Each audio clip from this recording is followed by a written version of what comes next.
everybody to, whoa, okay, there goes the sound. Welcome back, guys, to SSL Premier. We are in the midst of playoff day number 1. It's Solar versus Stats, and the score is currently 2-0 in favor of Solar. Yeah, and this is a best of 5, not a best of 7, so he is just 1 win away from advancing to face Biel in the ZVZ. The second phase of his run to potentially face Innovation in the Grand Finals. We thought this series was going to be really close, and the games have so far not disappointed. I feel like Stats was able to do so much with all the cards stacked against him with that Protoss army there, but in the end of the day, that more mobile Zerg army won out. The Lurker's so difficult to deal with on the attack. Yeah, so guys, it looks like the time is up to go into game number 3. Right away, we're going to jump into Whirlwind for game number 3.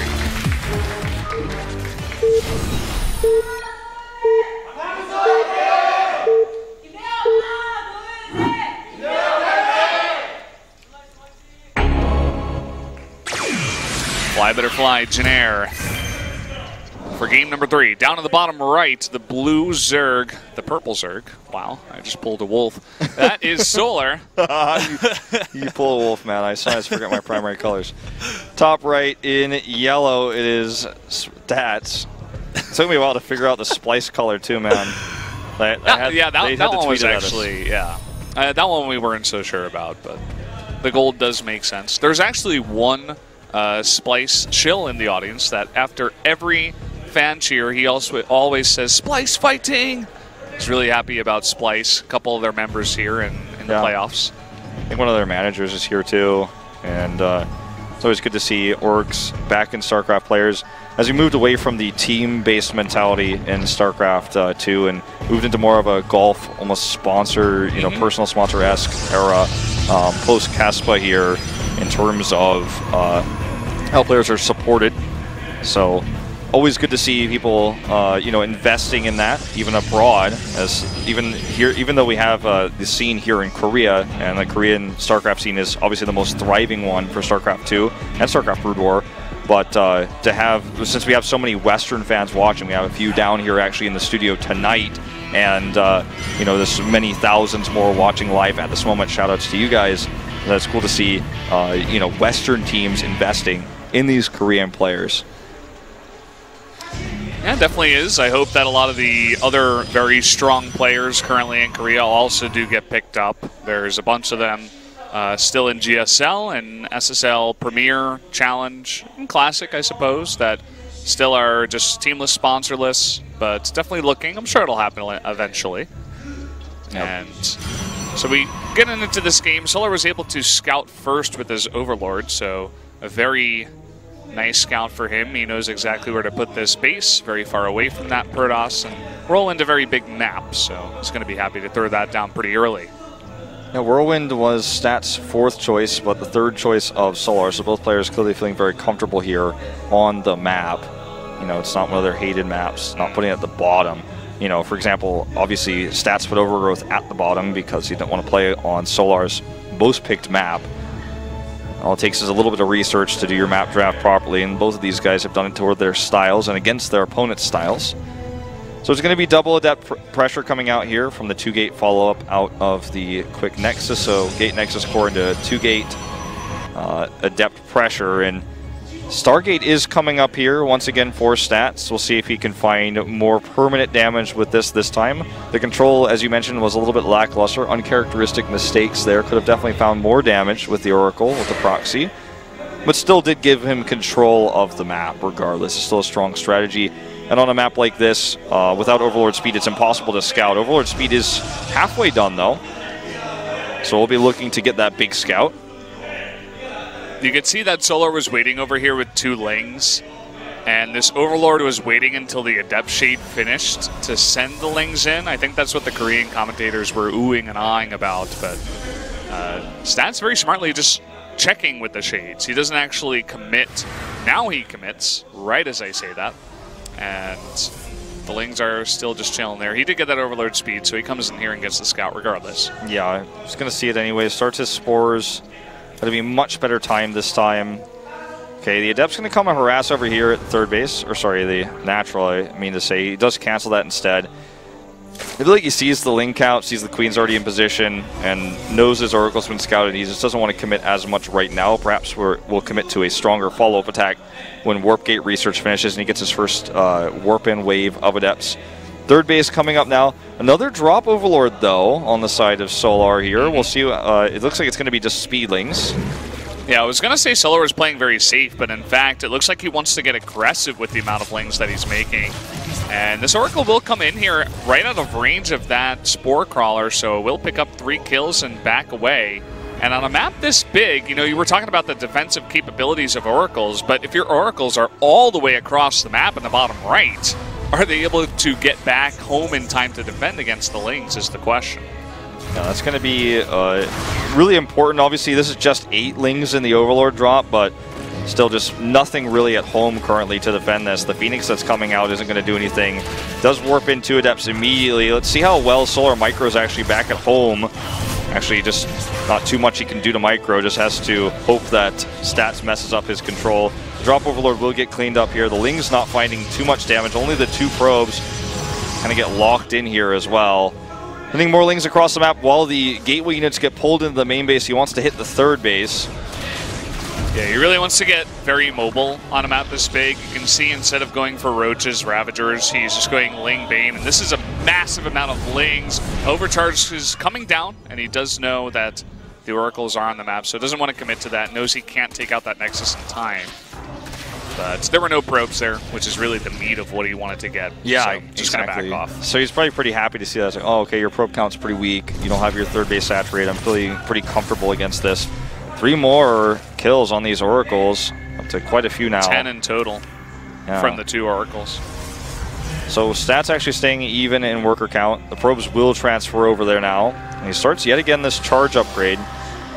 Has struggled to find success with it so far, but did a little bit of damage counterattack-wise with that. As with the Warp Prism, he'll be able to find more permanent damage. Just continuing to find Oracle kills here. There's just no way to deal with these right now permanently. He can push them away, but Stats has actually been so on top of babysitting these Oracles to make sure that there's nothing but shields. Yeah. Forces more Queens now into the main base. If you're only going to use 1 Queen and 1 Spore, you have to accept that you're going to take this kind of damage over and over, because if the Protoss always keeps both of the Oracles alive, they can always snipe 3 gas drones very easily and back away. So, as you were saying, the answer here is an extra Queen. And that will be up in there. You do have the fast Hydra Den this time out of Solar. Looks like he wants to skip the Roaches for now. Did not even make that Roach Warren. Ooh, nice deny here on the 4th base as well with those Oracles. Just getting so much out of these this game. So we're also seeing the 4th base coming up from Stats. Charge and +1 are going to finish soon. He added a ton of gateways.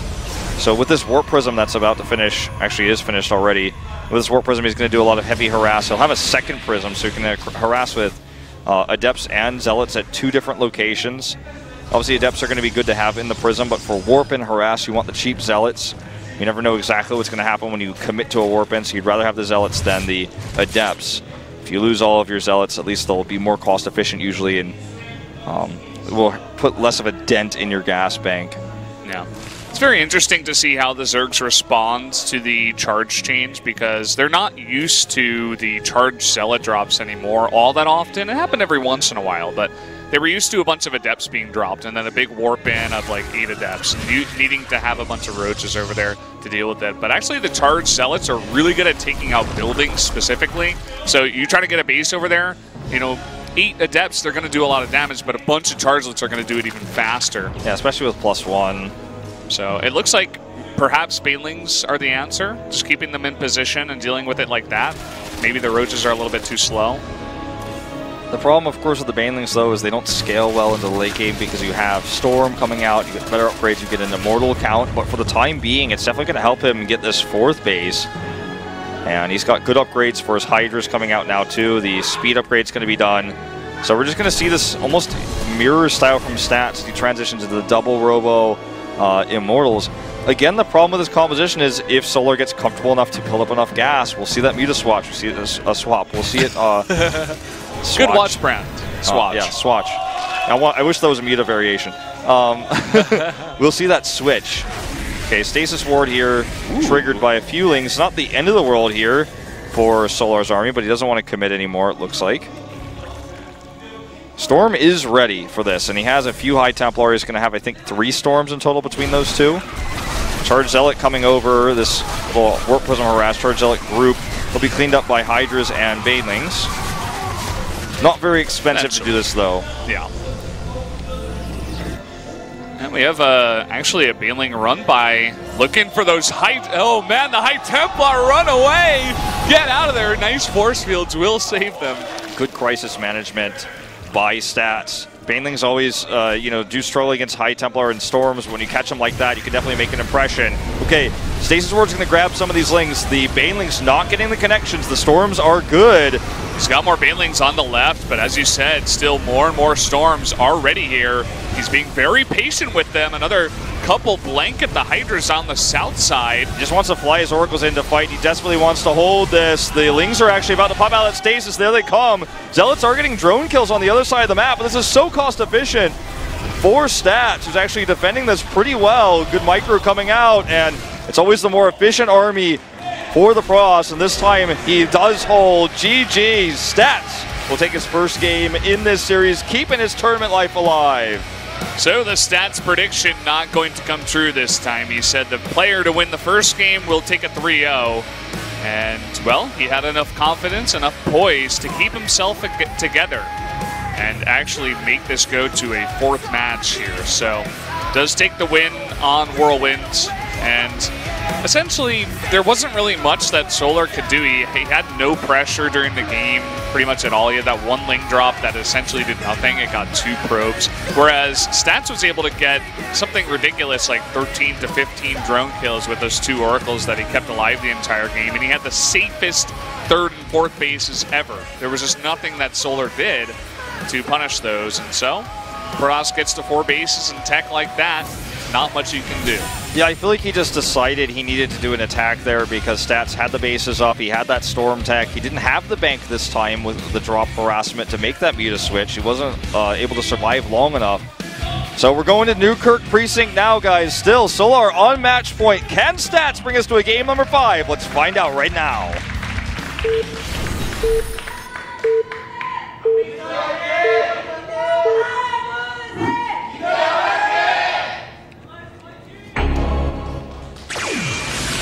Here we go, map number 4. Stats making it interesting here. Down here in the bottom left, the purple Zerg, it is Solar.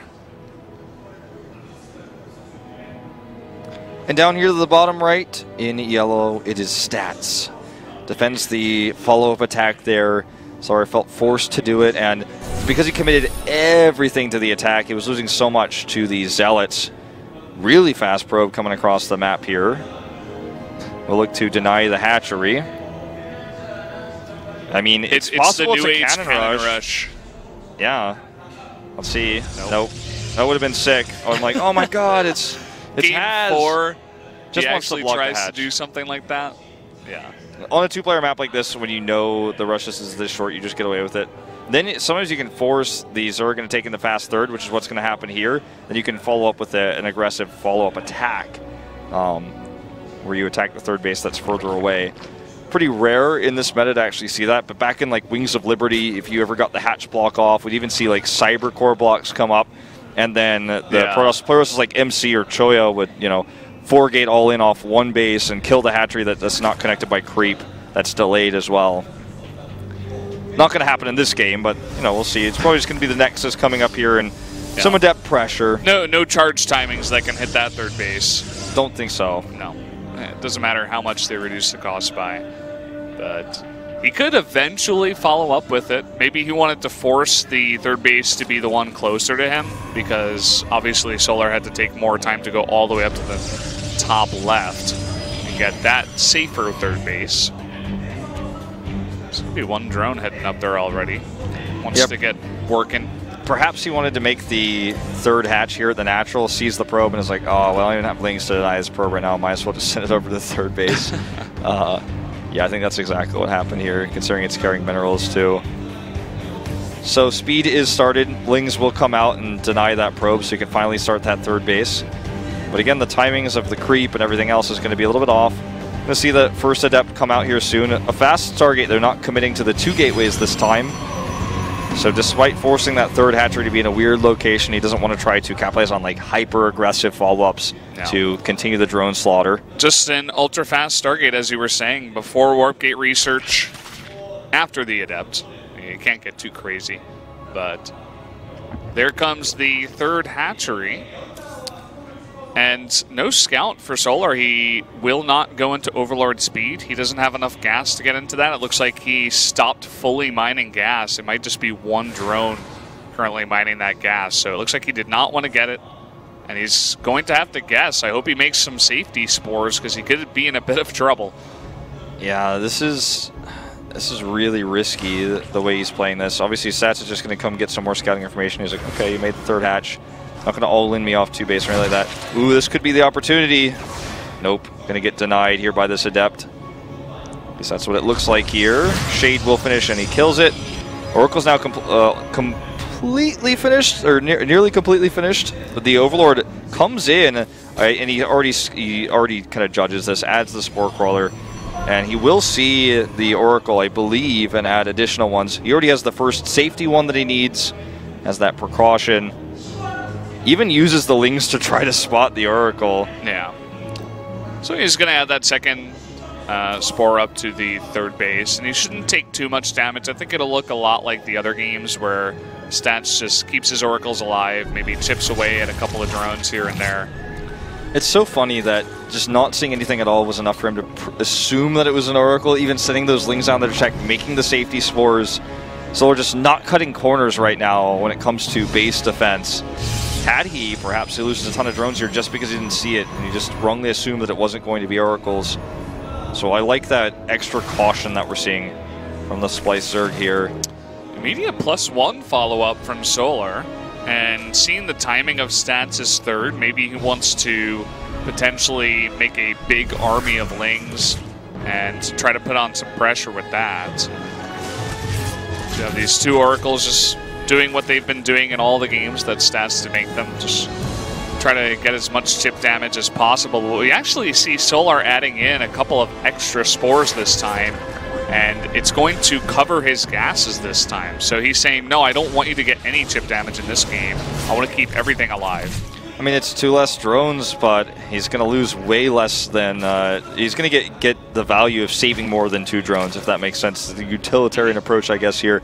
Not going to play it greedy with how careful Stats has been with his Oracle control. To the start of the previous set, it wasn't that good, but by the end of it, with the solid follow-up attacks, it was really strong there in the end. So now going to see Stats making that transition to the Twilight, the Forge, and Robo.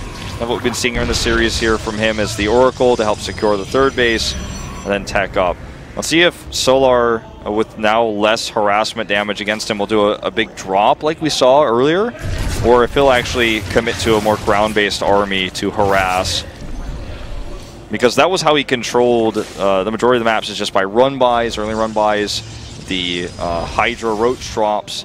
This is what pulled Stats away from his base, struggled to hold his 4th base, or put any pressure onto Solar. Well, a map like Nuker Precinct is a lot smaller than Whirlwind, so maybe he wants to just go very heavy Ling Bane Hydra once again, but instead of that last game we saw where it was kind of a desperate attempt after Stats already had Storm, Stasis Wards, a 4th base, an incredible economy, a bunch of Archon, stuff like this, he wants to hit it faster and harder at the 3rd base because it's so much closer. And you can see it already ramping up right now. I mean, he's getting the Hydra upgrades, Baneling speed, a bunch of Lings. He's stopped at 65 drones. Well, he's going to add some more, actually. But we'll see what timing exactly he will be able to hit here with this kind of same army composition that he's making. Yeah, that's going to be the question. Obviously, the Hydra speed finishing is going to be the big part where you can move across the map, because they're faster off creep, and they'll be able to come over there. Without Hydra speed, attacking with slow Hydras is pretty useless. Starts an Infestation Pit, though, so I don't think he's going to hit as hard of a timing as we saw in the previous set, especially where he kind of got forced into it by the harassment, and that Stats had that safe 4th base. The fourth base isn't going to be the target if he does commit to a heavy attack. It's going to be the third, as you already mentioned, because the fourth is so far away. But it looks like he wants to take up to faster hive. And the question is, what is he going to do with that? Will he grab any infestors here? They're easier to see now on this patch. I don't think that's going to be really significant. But glad that was added in. Yeah. That'll really help stats here. But that'll help us see more infestor play in the pro scene. Yeah, I think some of these changes, especially the Void Ray change, were just like kind of designed to help the lower level players struggle less against moves like the Swarm Oh, Host. it's going to be the Swarm Host here. Yeah, I didn't want to mention it until it popped out, but he actually used this on this exact map against Stats. I think it came out earlier in their previous set here in SSL Premier, but what he did is he parked them. You can see to the left of Stats' main, there's a place to build a nexus there where you can just park your Swarm Host and get the Locust into either the third base or the main pretty easily. He's going to need, I feel like he might need a Nidus network to get over there, though, because otherwise he might get caught with these big clunky units on the way over to that location. So that's why I'm a little bit surprised with this. It's not like he has a massive amount of map control that would allow for this, so it's definitely going to be fairly risky.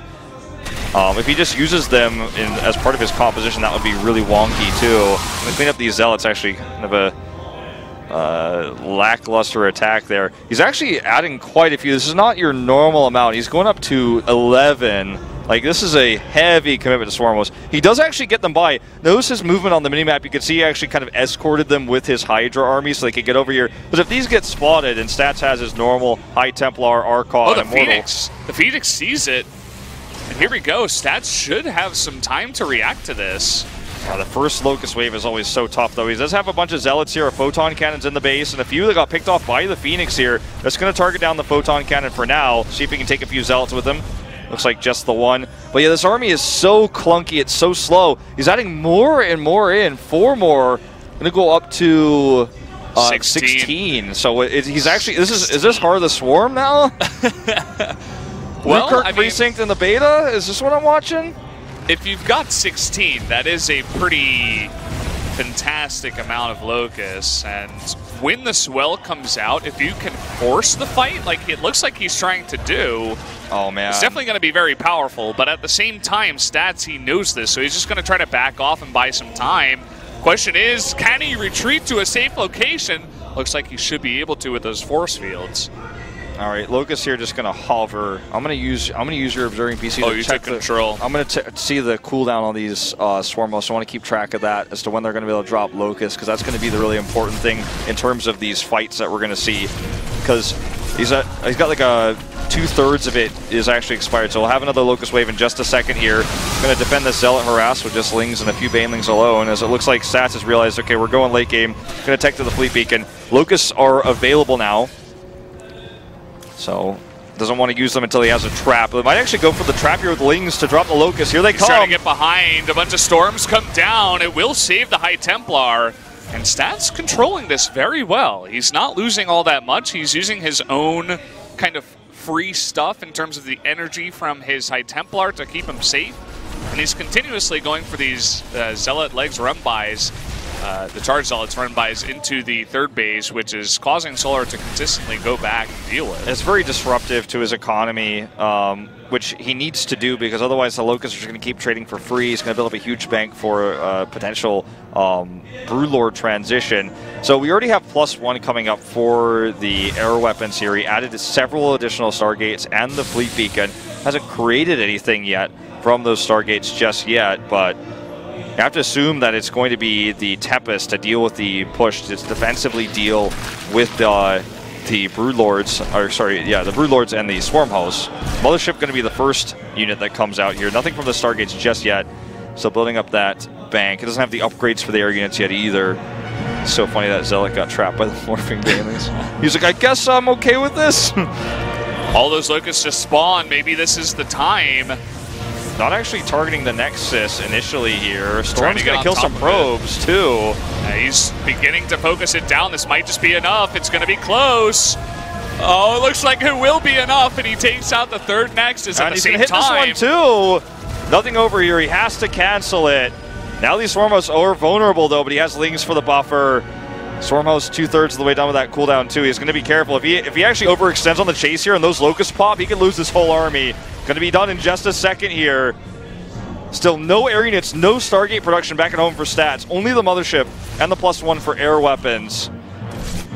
Greater Spire is on the way now. He's going to eventually need Tempest to deal with that.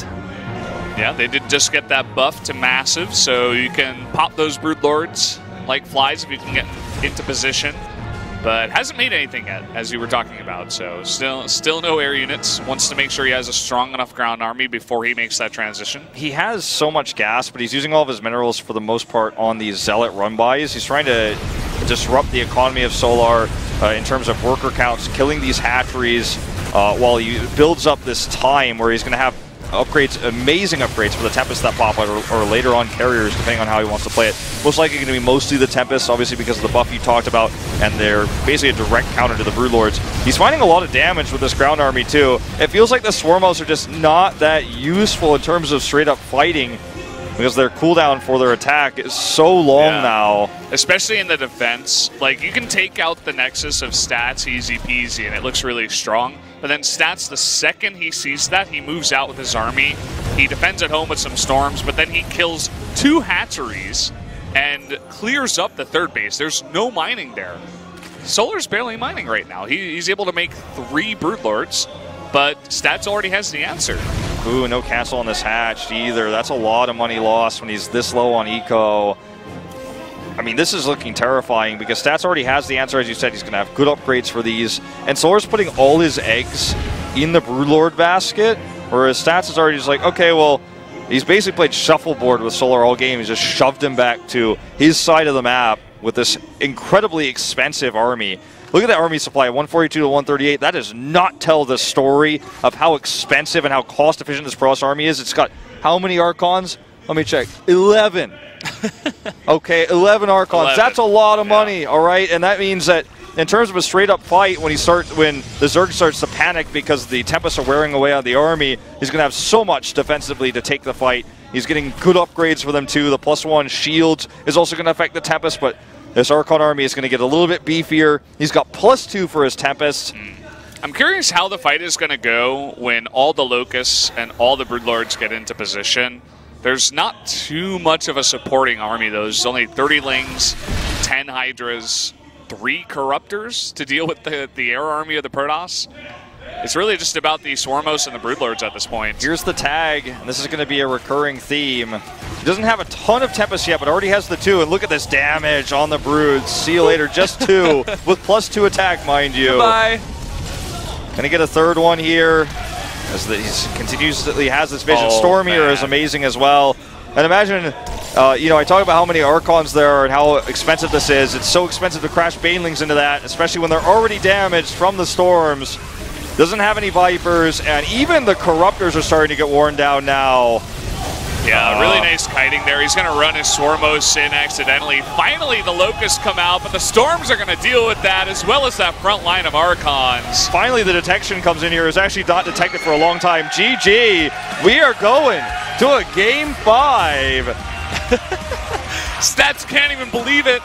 It's like, oh, okay. I guess Tempests are pretty good against Massive.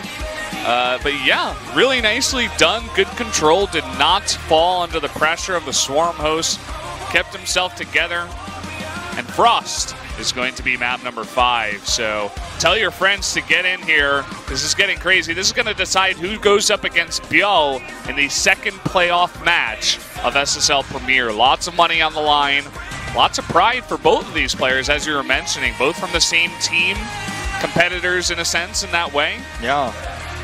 And the relationship obviously stronger between these two.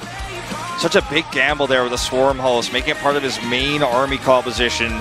Did not pay off. It's tough to take gambles like this. You look clearly very well prepared for the strategy, but Stats had the answer. We're going to find out who's going to take the 5th and final game on Frost after this short commercial break. See you guys after 5 minutes.